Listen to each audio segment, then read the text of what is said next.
Good morning, everyone. Welcome to Stars Reach. We're going to have a fireside chat today.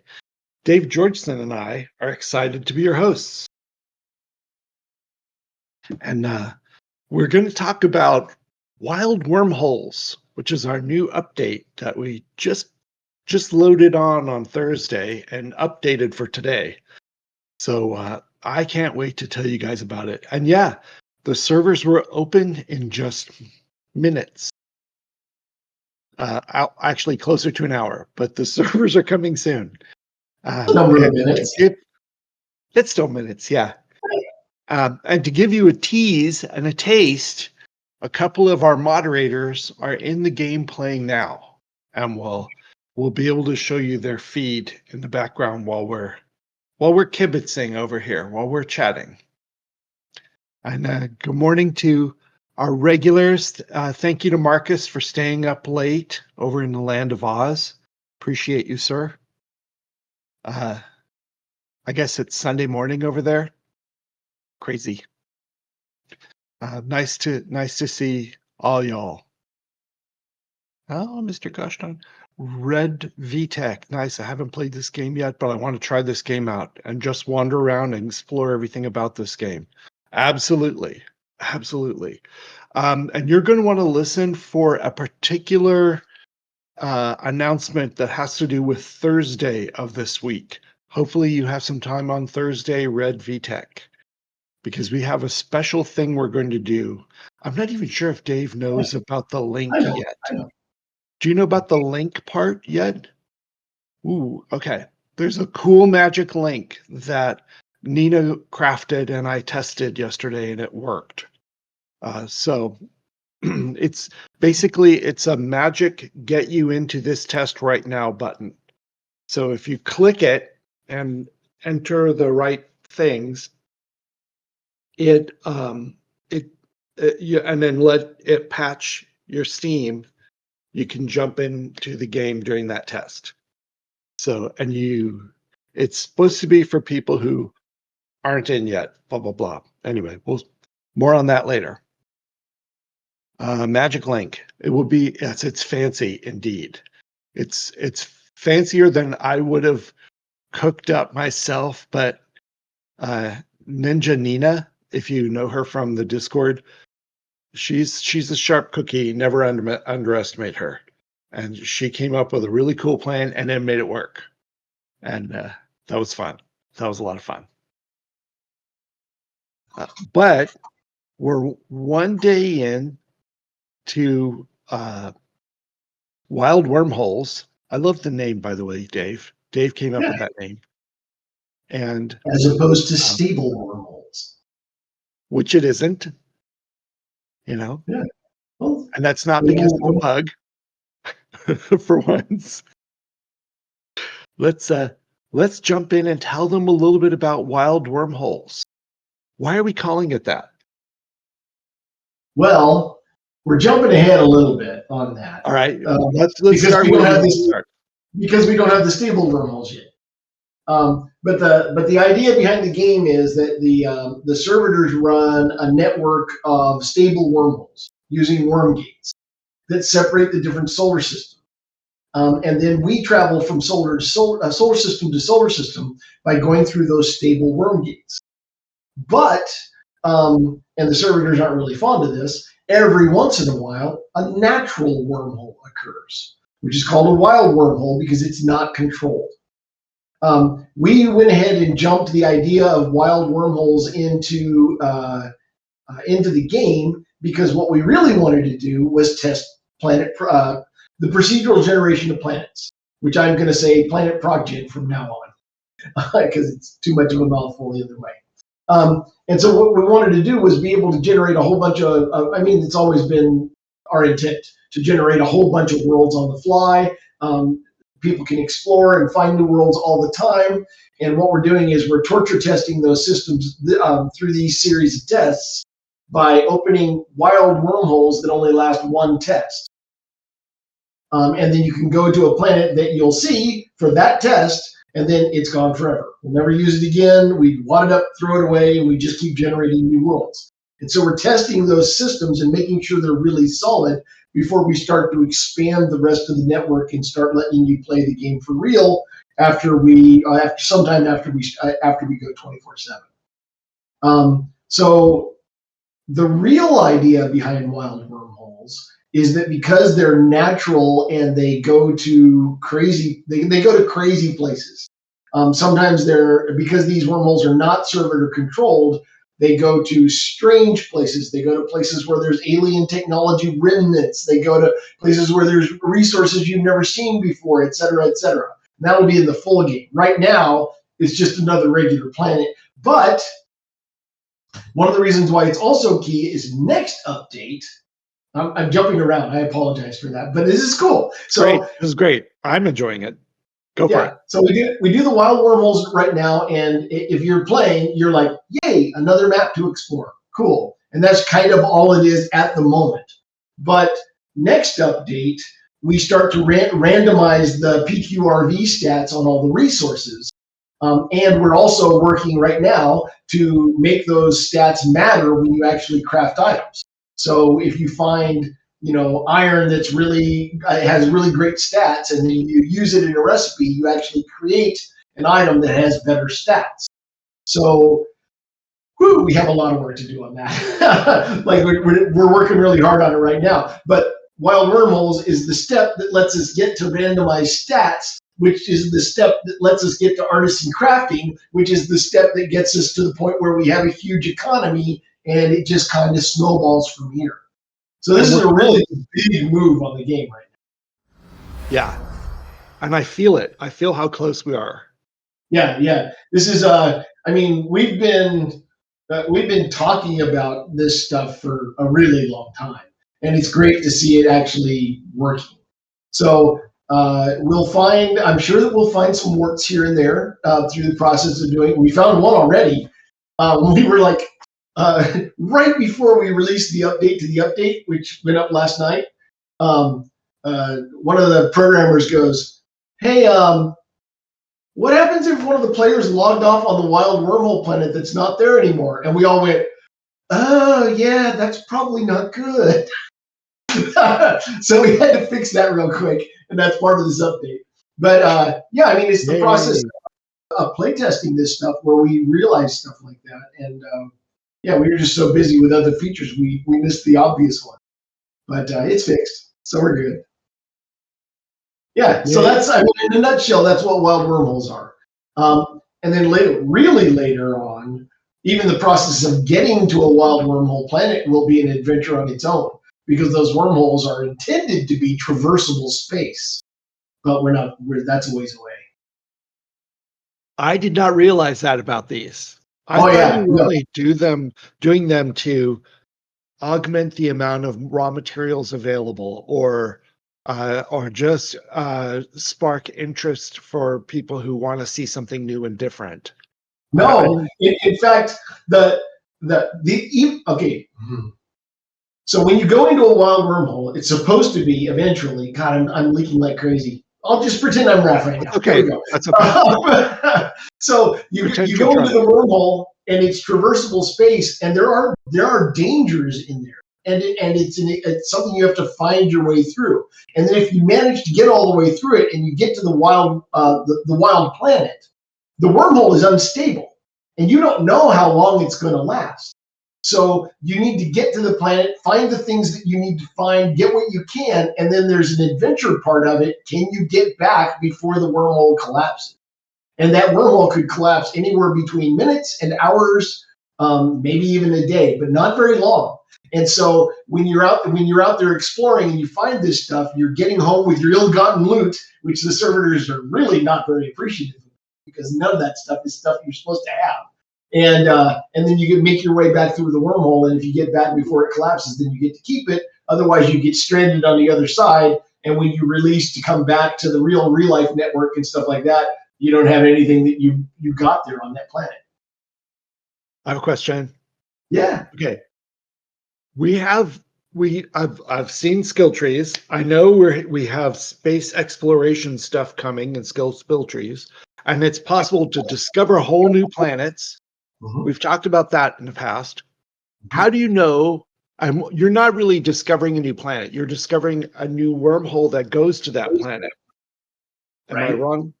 Yep. How do you know if you've just discovered a new planet or a new wild wormhole that's only going to last for hours? Wild wormholes they look physically different than stable wormholes. Okay. Stable wormholes are ones that the servitors opened up and then they created, or we created. We haven't decided the process of actually making the worm gate yet, but the worm gate gets created that stabilizes that wormhole connection. And then that worm gate continues to exist until the servitors deem that it's no longer necessary because nobody's using it. At which point they'll collapse it and then move the connection to some other planet. Yeah. Repurpose all those parts and stuff. Nice. I like it. Waste not, want not. Yeah. Even servitors might be lazy on occasion too. And What? then let's see here. No, How dare we? how dare I? Definitely. Okay, so tell us what people will find. Assume most of these people have never been through a wild wormhole. Hmm. What will they find if they go through into this new world? It's going to be different every time. So we pretty much randomize everything. We change the geometry, we change the lighting, the flora. Okay, I'll run through it a little bit. So the way that we create a world is we say, all right, we've got a world and we know what the geometry is going to be. So we have this whole set of geometric pieces that can be combined in different ways. They merge, all that other stuff. Once we have the geometry, we say, okay, what's the climate of this world? And that goes anywhere from, arid and hot all the way down to cold and submerged. Or frozen and submerged. So I think there's 27 different climates, and they all have different there's different plants that grow in those climates. So the next step after that is, we determine the climate. The climate determines what kinds of soil is on the planet. The soil determines what kind of rock is on the planet. The heat and humidity determine what kind of flora can grow on the planet. And so then that spreads. And then the creatures, right now they're just randomized, but later on the creatures will also be attracted to certain heats and humidities, and they like certain kinds of plants, so that will determine what kinds of creatures go there. And so the worlds become very cohesive, but very different because we pull different subsets of possibilities for each different planet. And then we also randomize the sky elements and how much water there is on the planet. And I mean, there's a whole bunch of stuff that goes on. So from planet to planet to planet, you should just never really see the same thing ever twice. And then the process of exploring the planets through the stable wormholes, people will decide which ones they like to stay on, and those are the ones that will stick around. And then the frontier will be ever expanding, and we'll have wild wormholes. Gotcha. Excellent. It's a lot. Feel free to throw questions out into chat. Marcus is asking if gravity is going to vary between these planets and these wild wormholes. We do want that. We have some work to do before we can do it. Some of it we can do, like you can tell that we can do light gravity because of the asteroids in space. But we don't. But the CA Sim stuff doesn't react to gravity yet. I don't think. Maybe I'm speaking out of turn. Sean might correct me later. But there's definitely some work to do to make gravity work on planets at different strengths. But we want it. That is something we want to do. We were talking about this morning or yesterday in Discord. We were chatting back and forth about grav meshes. And one of the things we intend to do in the near future is to nerf the grav mesh so that it's not just like you just fly anywhere and everything like that. It's always supposed to have been more of a bunny hop. But the one of the cool things about different gravities on planets would be that the grav mesh might not work very well at all on a heavy gravity planet, but you might be able to fly like a bird on a light gravity. So there'll be a lot of differences. I'm going to come back to Layloop's question in chat in a second, but first I want to ask you: these planets will have random flora and fauna appropriate to their climate. Could this be a vector toward replenishing a species on a plant on your home planet that got extinct because it randomly spawned on that one, and you could go and move them to your home planet and restore them. Absolutely, but There's a but. How are creatures made on these planets? I don't know, makers. Makers. So if you You really have want to to move bring a a species, maker. you got to bring a maker. Holy cow! Oh, geez, you guys. So there's a That's game gonna be, all by itself, getting a maker boxed up. yeah, that sounds like a pain in the ass, but okay. All right. Or a mini game. I mean, We'll call it a mini you game. can bring creatures, and then when you take a creature to another world, it'll live for as long as it lives, but it won't make more of itself because that's a maker's job. Yeah. Okay. All right. Layloop asks, when do you plan to increase the zone size of the planets to explore from the current size? When do the servitors plan to give us a bigger chunk of the surface of the planet to work with? If it was up to us, it would have been a month ago.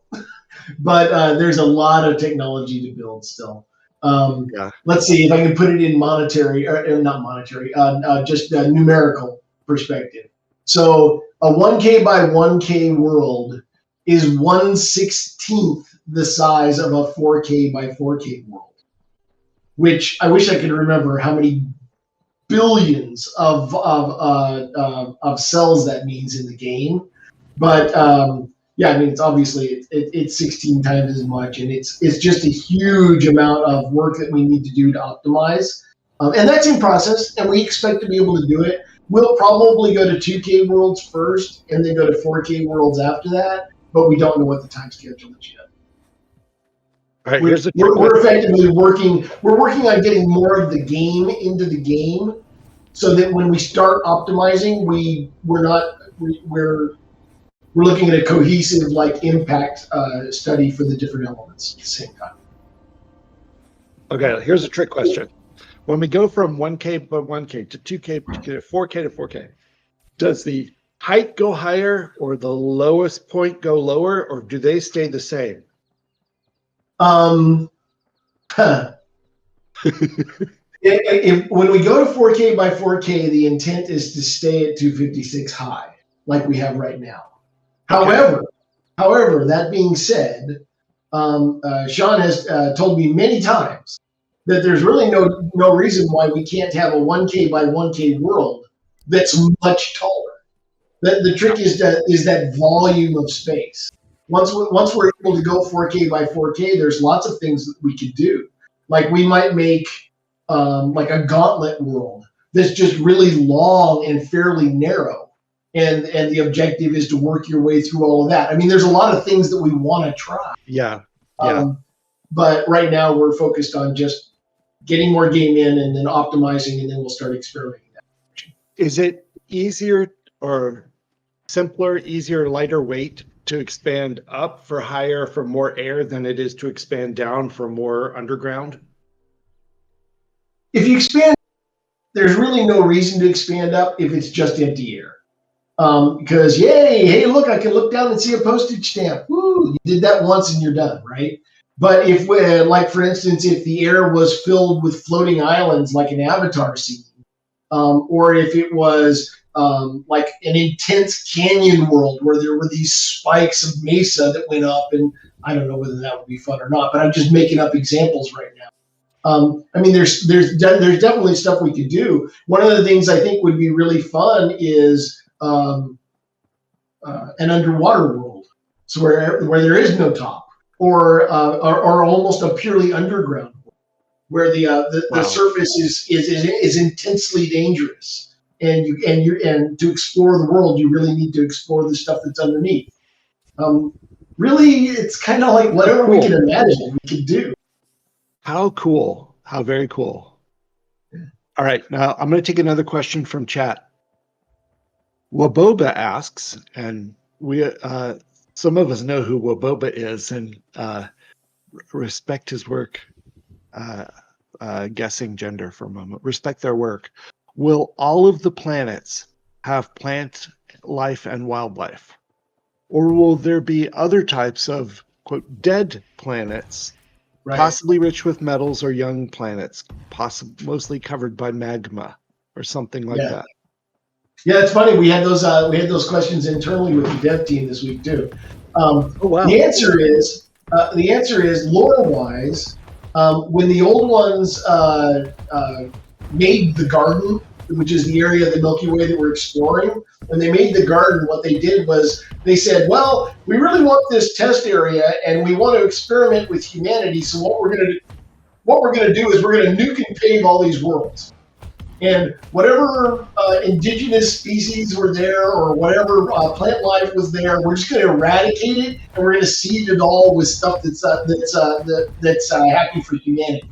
Now, they didn't do a really great job, which is why some of the alien plants and the alien creatures and stuff like that have propagated over time. Plus, the servitors have had a mandate to continue to experiment to try to find better ways to make life.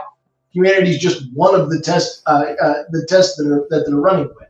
So that's why makers are constantly experimenting, trying to make different kinds of creatures. It's because they're always trying to find a better way to make life. The long story of this, the answer to the original question is a lot of the area that the servitors control is going to be very terraformed for humanity. But the wild wormholes, all bets are off. The frontier, you'll find things that maybe are unexpected. But in the stable planets, the vast majority of them will be friendly to humanity. Or at least livable, not necessarily friendly. Okay, we have a couple of good questions in chat. I'm gonna take them in reverse order. Sorry about that. Zalus asks, "I'm brand new to this testing. Is there anything persistent from test to test, or will we start new character creation each time?"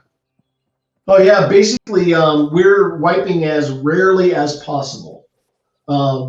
I know of one wipe we're definitely going to do, and that's probably when we go 24/7. But we're trying really hard not to wipe before then. And the stable planets, which is Xeroxa and Rodine and the list, Pyromyces, all of those. There's like 5 stable planets plus a zone of space. They don't change. And you can build in them and explore in them and do those things and learn them, and they will stay from test to test. It is very likely that we will replace them when we go 24/7, because hey, why not? But for now, they're going to stay all the way up till then, and 24/7 is still a good chunk of time away. Okay. And the next question, actually the previous question from All His Glory, is, do your testers get to continue to play after the test or not? So this is his first time in the stream. Right now we're working our way towards leaving the game up 24/7 so that people can log in and play whenever they want to play. But right now, we have set chunks of time that we turn the test on. Our developers come and manage it. They're in voice chat with you, available to ask questions. They're keeping an eye on things. They're noting any problems that come up, occasionally restarting a server or kicking some machine. But we don't talk about that. And then they get it all running. And then when the test ends, everyone gets booted off, and they run around and they do some things that will be automated soon. They save the state of each server. They do X and Y to get it prepped so it'll be ready for next time. There's manual housekeeping that will be automated in the near future. How am I doing on describing that? Pretty good, Dave. Okay, all right. So we want to be able to get it to the point where it only alerts us when we really do need to do something, and the rest of the time it manages itself. We're not going to be able to have devs in the server with you when we go to 24/7. At least not 24/7. because Yeah. we have a very small team, and we can't make the game if we're doing stuff like that. We need to be focused on making the game, not chatting like Dave and I are at the moment. But it's a Saturday and we're allowed. But we're gonna have some. We're gonna hire some more moderators and get them in available to kind of help keep an eye on things during this testing thing. We're asking for we're asking for a little bit different behavior than normal. Sometimes we will come to you and say, we've implemented a new game feature. See if you can break it. See if you can exploit it. Sometimes we'll ask you that specifically. Everyone get your flamethrower out. Let's see if we can burn everything down. The roof is on fire. That kind of thing. Sometimes, but most of the time, what we're asking you is, please let each other tester test in whatever they're doing. Don't interfere with them. If they're building a house, don't interfere with them building the house. Let them test that feature first. It's super helpful. If please do something else a little bit somewhere else. Yeah. Thank you, Marcus. We are trying. Well, Marcus, you don't know this, but he was the first one in chat this morning, and he started off the song references with a really good channel from Billy Joel there, and I tip my hat. But yeah, so we're asking for good behavior. The moderators around can help, remind folks occasionally when they forget that we're supposed to be on good behavior mode for this test right now. But we will come back to you later at a certain time and say, please help us to verify that we have made something, this homestead, safe from, whatever. And then you'll get your chance. Hopefully we'll know how to roll back at that point. Just in case, just in case. Feel free to throw more questions in chat. At the meantime, we're going to go look at some of the things that changed in this patch. This part of the show assumes you have tried the game, you've logged in and played it, and things that might have changed to you. For example, our basic crafting user interface got an overhaul. Yeah. So it was almost an accidental overall. It was almost accidental because we I mean, not really accidental, but we changed all the underlying tech that went with the UI. And while we were doing that, we had to basically redo what we had already. And we were like, well, there's a few things that just sort of absolutely are less than useful about the existing crafting interface. So why don't we go ahead and fix a few of those things? So Yvette rolled up her sleeves and worked on that. And it's a big improvement. It's not the final form of the crafting interface, but it is a big step forward. They're demonstrating it in chat for you at the moment, but it used to be you put all your stuff in and you craft something. And if you wanted a second one, you had to go back in and pick everything again. And now there's a little button added that says craft again. So if you just want to repeat the last one you did, you can just click it. Love that. That's a nice upgrade. Thank you. Thank you, Yvette. Although she probably had some help on that. Chronophasing. Yep. So the chronophaser is a specific tool that you can craft in the game and use, and it does a couple things. It sort of applies the effects of time to whatever you're pointing it at. And those effects of time have two settings, forward and reverse, right? Because time is like that. It's like a flowing river. You can flow it backwards or forwards. I don't know. I made that part up. Well, there's a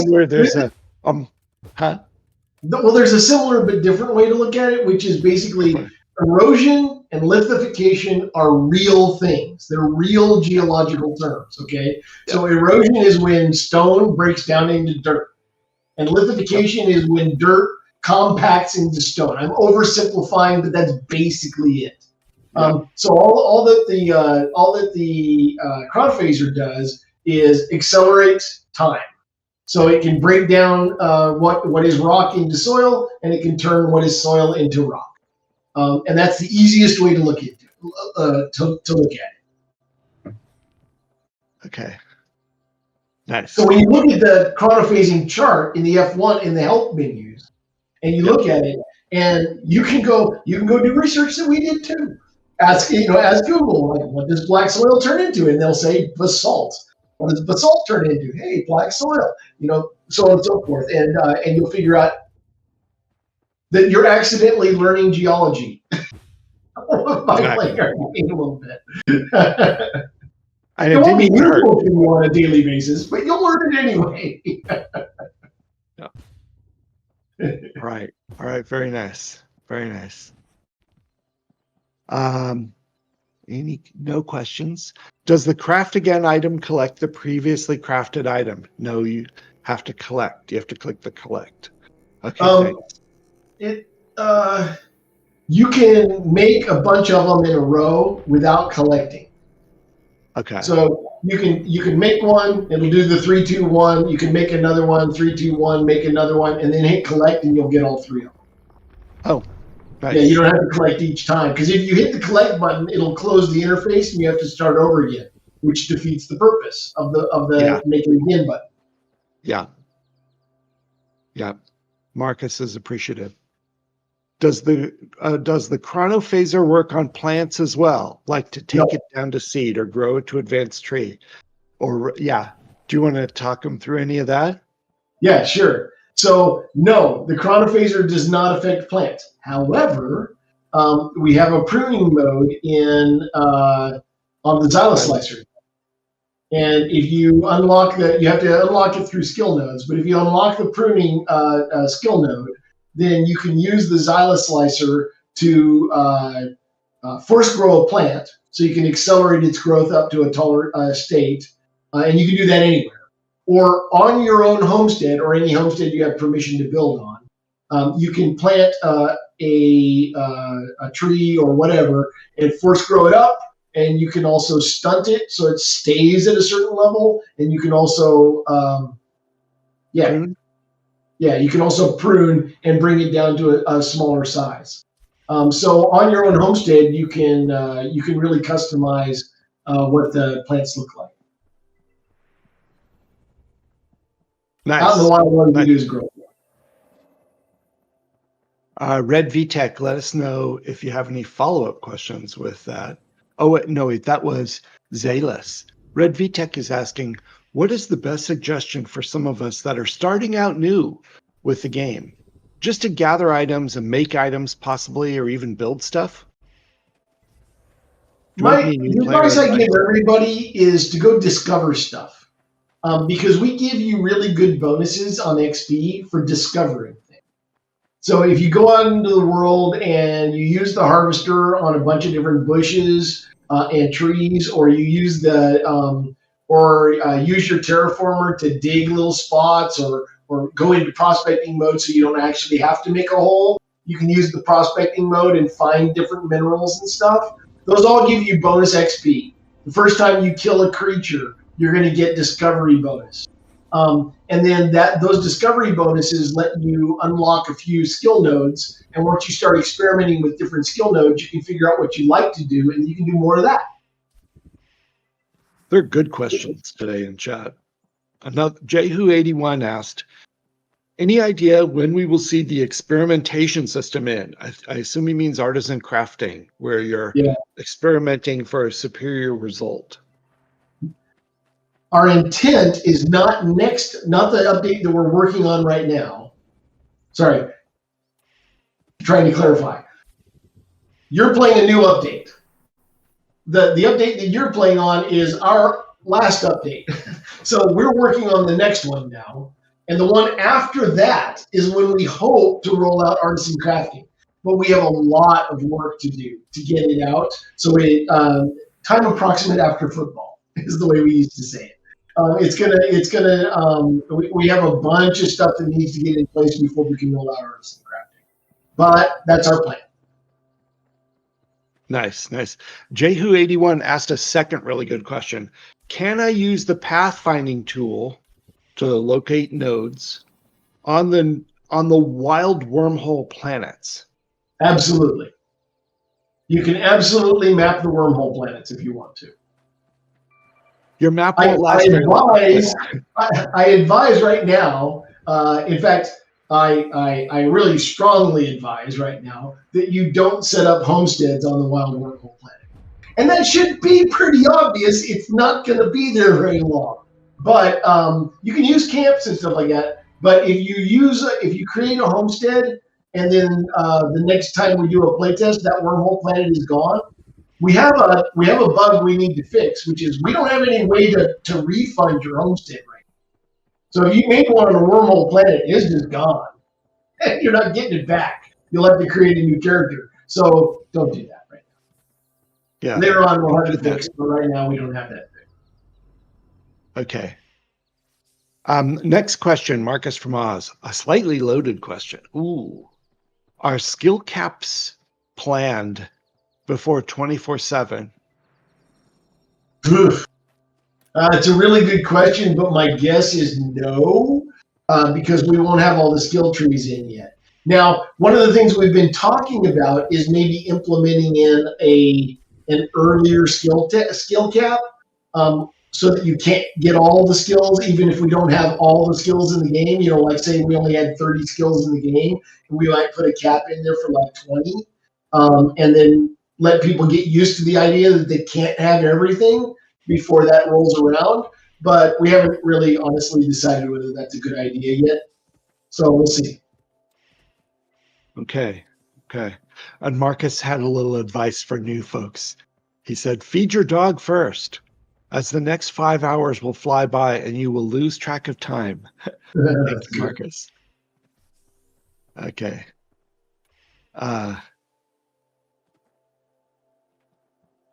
And then, all right, I don't see any more questions yet. All right, let's see what's next on our list. Chronophasing. There's some miscellaneous updates. Some of the creatures, like the horror, got a buff, I would call it. He's a bit tougher. Do not try to pet him. It was less of a buff, and it was more like fix the stuff that was broken. Yeah. He wasn't spawning stuff the way he was supposed to, and the stuff that he did spawn wasn't exploding properly. So we did a bunch of fix work. It should be better. I still feel like I need to wrap around and touch that guy again. But we had a lot of stuff going on. Yeah, that's what it is. And I see we have a bunch of bug fix. There's a lot of bug fixes. A lot of bug fixes. Well, a part of it is just from watching you guys play. When we watch these playtests, every time I'm in one of these playtests, all I'm doing is taking notes. I always start to. I'm gonna go play for 4 hours. I'm just gonna play and see what I can build and all that other stuff. And then I end up going, oh, that's broken. Oh no, I don't want that. And then I'm on the side, I'm opening up the editor and fixing stuff and making notes. And I don't get as much playtime as I want. But yeah, we like the playtest. We get a lot of information this way. I understand that in combat, knockback has been buffed a little bit. So anything that has knockback. Yeah, there's not, in my opinion, there's not enough creatures that are doing that knockback right now. But we just put in the functionality and more importantly, the visual effects to let you see the knockback. So when you get knocked back now, want you to clean your nose for you. When you get knocked back now, we had it turned off for a really long time because you'd get knocked back and then you would just teleport to where you were going to be. And it was frustrating and you couldn't tell what was going on and so on and so forth. But Johnny made this really cool VFX where you kind of see these freeze frames as you get knocked back, and then John actually made an animation that goes with it. So as you animate back in a knockback, it creates all these cool freeze frames from the effect, and it's really nice. So now we're starting to put more knockback in the game because knockback is fun if you can tell what's going on. So yeah. Yeah. Johnny's been on the show. We've had him for a dev interview. John Right. has not. We got to get John in here for one. Yep. He would enjoy talking to John. Maybe in July we'll be able to get him.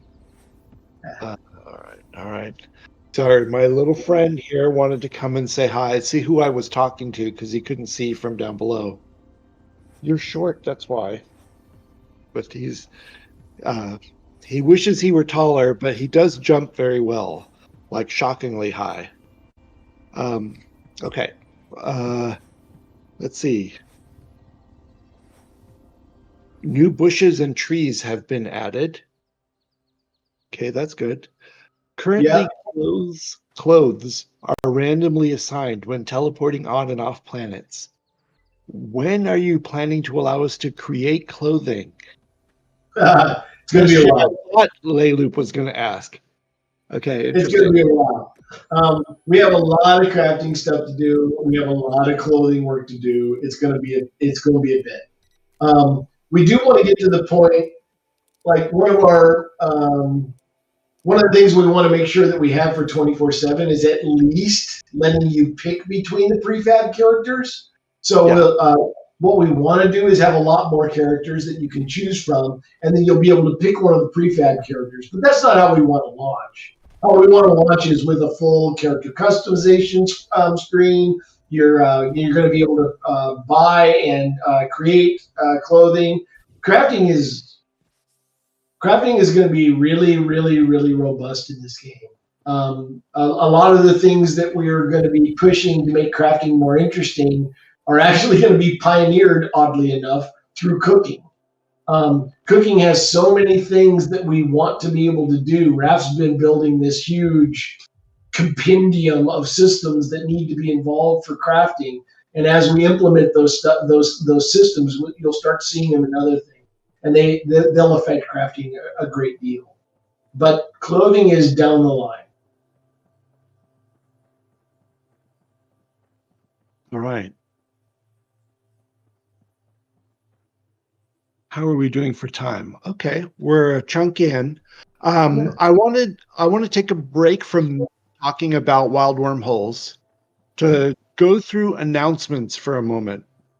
The reason I want to talk about announcements now is because I'm worried that Rod might open the servers early and people might run off to go play and not hear these. So I want to jump on to hear this part first. This coming Thursday, we've got something special planned. We're going to have a play test. It's Wild Wormholes play test, where we got several things going on. We've got a play test. We've got our normal Thursday morning live stream, and we've got a special giveaway. So the special giveaway will happen on the live stream, and it's designed for people. What we're going to do is we're going to give away is it Explorer tier? Oh, shoot. Let me find where we wrote that down. One moment. Starsign Weekly. Yes, tune in to this channel on Thursday morning for a chance to win a Reacher tier. We are giving away the Reacher tier package, which includes access to all testing phases, including Steam Early Access. And it will give you an exclusive in-game title and a Discord role to be delivered at launch, and your name in the credits, and even more. This is good, a Reacher tier. You must be present to win. And if you win and you want to upgrade your tier, we've got you covered. To be eligible for this giveaway, you must not already own a Kickstarter tier. But this could be a current tester or a new player who's never been in. So we've got this really cool giveaway we're going to do during the stream. And then if you already have everything, we have something for you also, which is for an hour during the test, we're going to invite all the devs to set their work aside and jump into the game with us and play with us. Some of the devs will make a new character for this because they don't really want you to know what character they normally play under. But they're gonna pick a name. They're gonna put the tag on their character that says they're a dev, so you know when you're playing with a dev. And they're gonna jump in the game and do stuff for an hour. So 1 hour out of the test. From if you're in the Pacific time zone, it's 9:30 to 10:30 in the morning. If you're in Eastern time zone, it's 12:30 in the afternoon to 1:30 in the afternoon, and it's different in different places. But this will be a fun play with the devs moment in the game, and we'll have a blast, and we'll be live streaming it as well. You'll be able to talk. I think it's probably going to be me and Thomas and Larrick on live stream for you, just shooting the breeze and learning how to use the giveaway mechanism and stuff like that. So fun thing planned on Thursday. If you have friends that you haven't gotten into this game yet, invite them to the live stream on Thursday. Maybe they'll win the package. Let's get a few eyes in here and have a special fun time. So that's what I wanted to tell you guys about. Any questions on that? Okay, good. All right. Dave, if you have a second, can you poke Rod and tell him he can pull the trigger anytime? Oh, given the opportunity to harass Rod, I would jump on that like a bandit. Okay, no problem. For those of you who, there, Rod's already on it. All right, Rod, with stuff. I didn't get to harass him. Where's the fun in that? For those of you who don't know all the little itty-gritty details, Rod and Dave and I all worked together at a previous company on different games before we got here. So that's just fun tidbit. We all know each other. And we actually don't live all that far apart either. Come to think Too of it. far in the scope of things. Yeah. Any questions? Anything else I should be telling these people? I think we made it. I mean, little things like the first time user screens that you see when you create a new character. Now those are that's a stab in the right direction, but it's really just the tip of the iceberg as far as the whole experience goes. We're continuing to work on it this sprint and next sprint. So hopefully we'll have something that's really cool right around the time we go 24/7, which is a good object because we want people to know how to play the game when they try it. So we're working on that. I can't remember what else we put in, but you can start to see that we're trying to zero in on a level of snark for our game, so that we can figure out the personality and make that work. So we'd love to get feedback on it, what you like and what you don't like as we continue to develop it, because it makes a real difference to us what you do like and what you don't. We will have a skip button for those who have seen it before. Just letting you know, it will happen. It's not there yet. All right. There is a copy link. Also, control. The AFK is my favorite. I love the AFK. AFK is a good one. Yeah, AFK. Nicely done, you guys. I put a link in chat. Control Chaos did an interview with technical designer Light Bates. That's a interesting one. If you're really bored, I put another one in where I did an interview with Nathaniel, a client engineer.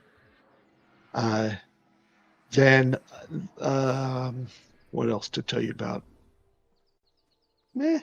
That's good. Redbeard Flynn mentioned us in a video just yesterday too. Here, I'll even throw that one in.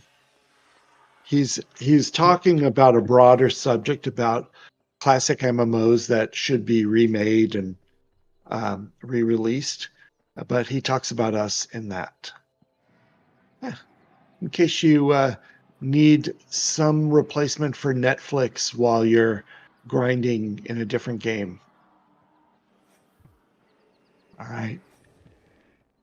Well, any last questions, or we'll close up a little early and let you guys go play? Time to play a game. I want to ask a question. If I'm going to ask a question to the stream, if you are in stream chat right now and you don't have access to the game yet, put a D in chat. D as in do not have access to the game yet. I just want to know. Just type a D and that's it. Oh, Thomas, that is not true. He cheats. Thomas is logged in as PlayStars Reach, by the way. Thomas is a good person to know in Discord. If you're active in the Discord, he shows up as Frommy/Thomas. He's a good person to know or occasionally ask questions of. Voodoo's another good person to know. If you see a problem on the website, a bug, a typo, we accidentally said a bad word or something, let him know. He'll fix it. If you also something Voodoo's doing at the moment, he's designing new merch. So keep that in mind. If you are in the mood for a particular piece of merch, you want a surfboard or God knows what, surfboard's a bad idea, but that's just to throw one out there. Stars Reach logo surfboard. This is a good time to post something on the forums and say, you know what we need for merch? If you put that in the, actually, it doesn't matter. If you put it in suggestions or if you put it anywhere, the moderators will see it and they'll tag Voodoo in there. Or you can tag him. Type @Voodoo and put him in and he'll see it. Although he's probably tuned off for the weekend, but we'll see. He'll see it on Monday. I can't, Mr. Gosh darn. I can't believe Thomas has been treated like this. Yeah, I know. He's got it rough. He works his ass off and we pick on him. It's terrible.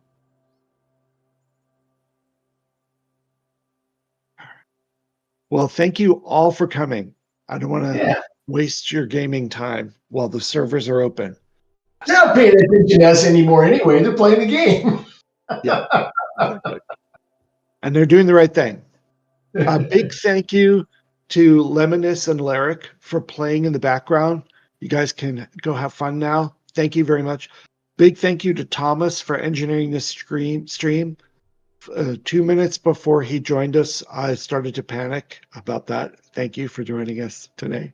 Big thank you to Dave Georgeson and Rod for coming and helping out. Much appreciated. Yay. Have a great day. Knock 'em dead, guys. Let's go play Stars Reach.